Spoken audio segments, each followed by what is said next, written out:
On this episode of Philippines Extremes, just a quick discussion about 3 things you're going to need when you're traveling around the Philippines. And some of these are more important than they seem.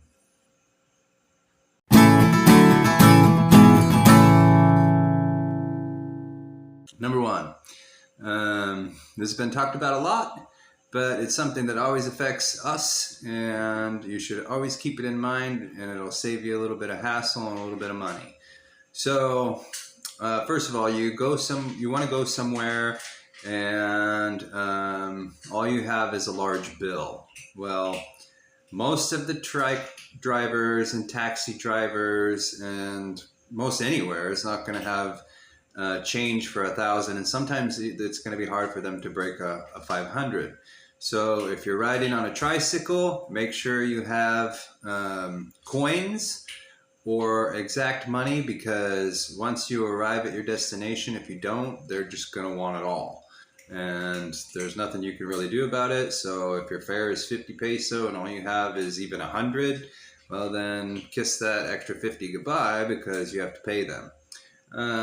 Same thing with the taxi. If you ride a taxi and your fare is 300 and all you have is 1,000, odds are they're not going to be able to break that. So we try to always have change for it. If we go to a restaurant or something, and even if it's 300, they're likely going to have change. So you give them the big bill, and that way you have taxi money. Because if you don't have close to exact change, then again, kiss it goodbye. Now, this one is important, and listen to me. And this is going to be something that most Westerners are going to encounter. And I know it seems weird, but you must be aware of it, because this will happen to you more than likely. Okay, so you arrive in the Philippines and you eat some food, and it's probably something that you're not used to, and maybe it doesn't really agree with you. And suddenly you realize, I have to go to do the business. So you rush to the bathroom, which they call CR, which is comfort room. And you have to, go number 2. And you look around and you realize there's no tissue, no TP. So, what are you going to do? So I don't really have any suggestions on what you should do. That's up to you at that point. That's beyond me. You're on your own there. But might I suggest always carrying a little bit of this with you in case of an emergency, because this will strike, and you'll see, because a lot of the places don't have this in their facilities. You'll see it in some Jollibees and things like that, bigger establishments. But if you're in a mall or something like that and you have an emergency, they're probably not going to have any of this. So keep some of this with you. I know it sounds ridiculous, but trust me, if you heed my advice on this, you'll be thankful. And then number 3, and this is very, very important, and especially if you're a little bit older. I know it seems, obvious, but, as you're going through your daily routine and stuff, you get kind of comfortable, and sometimes you slack. Now, bottled water. So it's extremely hot here, as we all know. We won't go into that.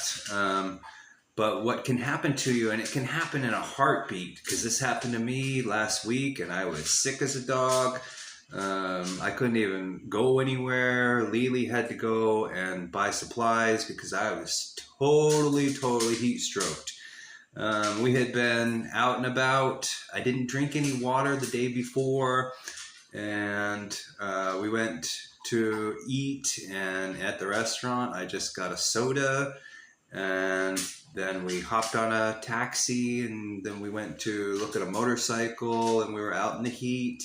And I didn't drink any water that day and the previous day.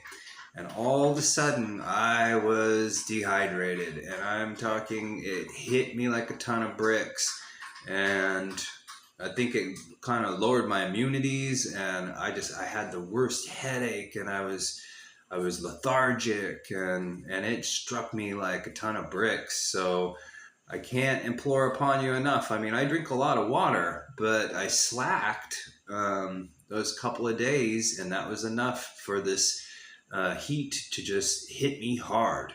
And it hit me hard. So keep that in mind. Always keep a bottle of water with you. I know it sounds obvious, and I feel kind of silly that it struck me, because I do. I drink a lot of water, but I just, like I said, I got into the routine, and it just crept up on me. So those are my three important things, and trust me, I was down for 5 days with my sickness, and it was not fun.